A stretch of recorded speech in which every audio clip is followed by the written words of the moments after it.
మీరు చూస్తున్నట్టయితే ఇవి మా కబోర్డ్స్ అందంగా ఉండవు, మొత్తం పెంట పెంటగా ఉంటాయి. ఒకసారి చూడండి, ఇది నాది.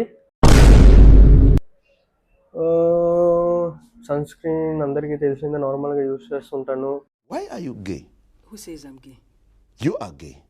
అయితే మీరు చూసుకోవచ్చు, ఇక్కడ నాకు తెల్లజాము లేపడానికి నా బెడ్ పక్కనే నా కోసం ఉంటూ క్లాక్ పెట్టుకున్నాను.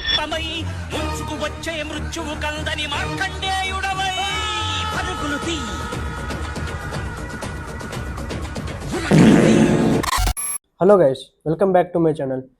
ఈరోజు మనం ఈ వీడియో లోపల నా ఒక హౌస్ టూర్ చూపిస్తాను. ఒక మెర్చెంట్ నేవీ స్టూడెంట్గా నేను చదువుతున్న నా ఇన్స్టిట్యూట్ యొక్క రూమ్ టూర్ అనేది మీకు చూపిస్తాను. వస్తారు, నేను ఏం చెప్తాను చెప్పండి. నాది ఫస్ట్ రూమ్. సో ఇది చూసుకుంటే వాడు చదువుకునే ప్లేసు మొత్తం ఇప్పుడు చదువుతుంటారు. సో అలా బుక్స్ అన్ని పైన ఉంటాయి. మరి ఇంకేట అనకండి, అందంగా కనిపిస్తున్నాను అనుకుంటా. పర్లేదు, బాగానే ఉంటాను నాకు నేను చూసుకోవడానికి. ఇప్పుడు మీకు మొత్తానికి అవతల వ్యూ అనేది చూపిస్తుంది. బాగుంది, వ్యూ అయితే బ్రహ్మాండంగా ఉంటుంది.